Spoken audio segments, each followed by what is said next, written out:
Our next speaker, Brett Rutledge. My Little World. My Little World, Brett Rutledge.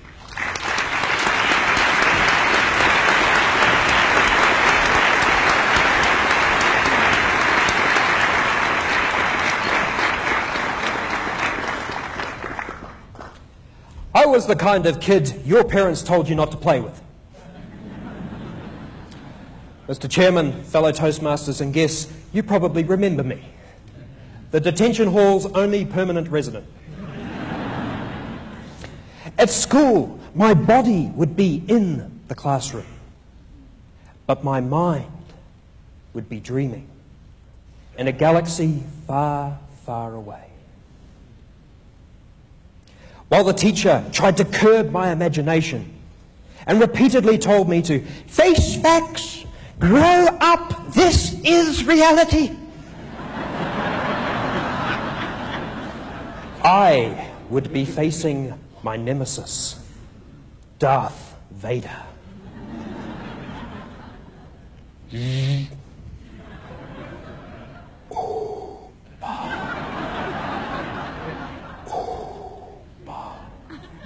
When I left you, I was but the student. Now I am the master.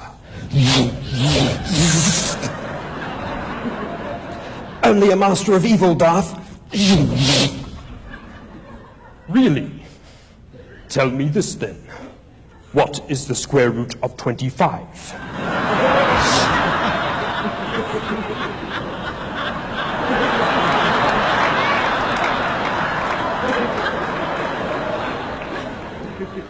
At this point, it would occur to me that my mind was required elsewhere.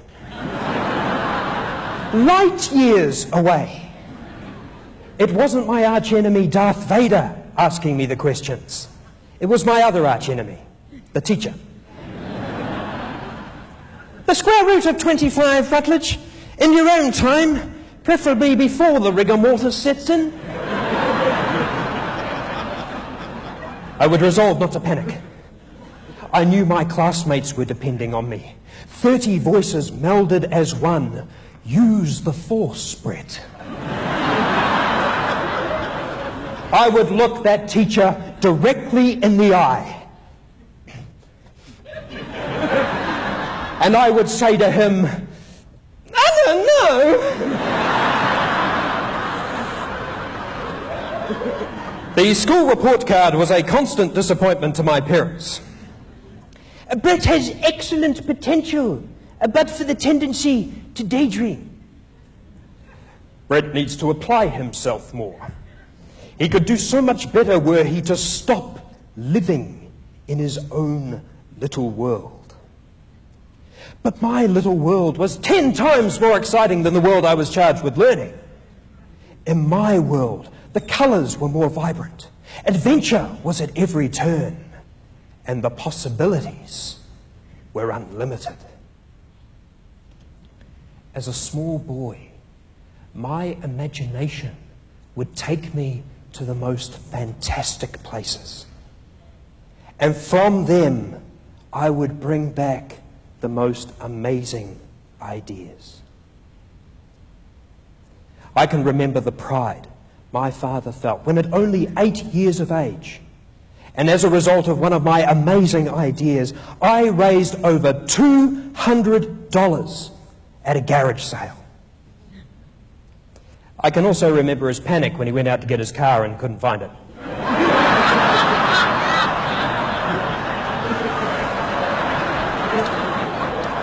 By the time adolescence had arrived, my teachers were telling my parents at specially convened meetings of the PTA that my problem wasn't so much that I possessed an open mind as a vacant block.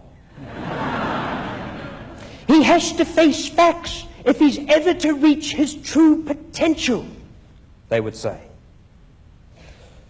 My advice, son, is that if you ever find yourself in a situation where there's a price on your head, you should take it.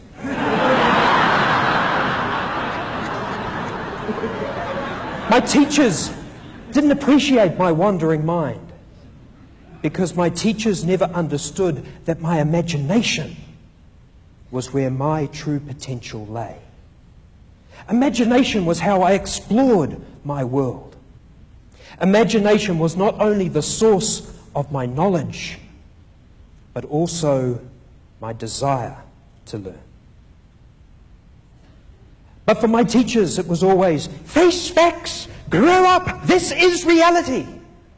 They just couldn't see what dreams could achieve, but I could.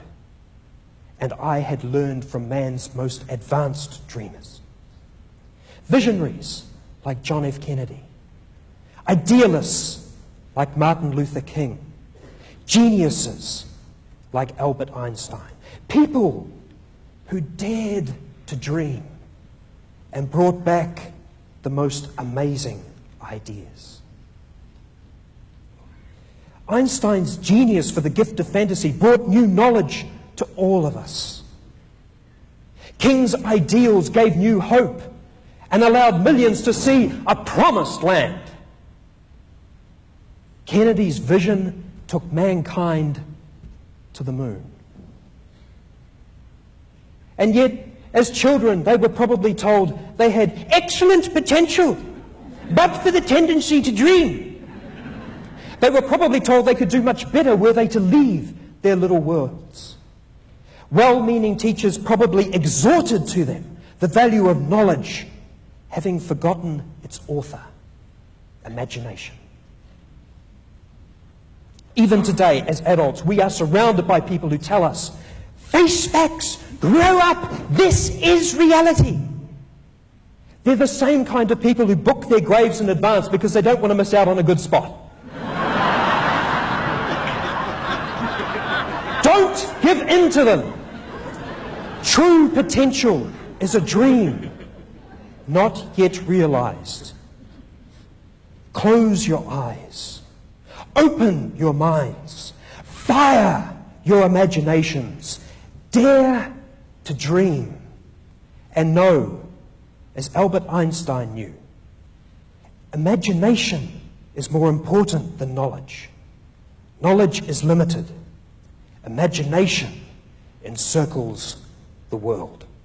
Mr. Chairman.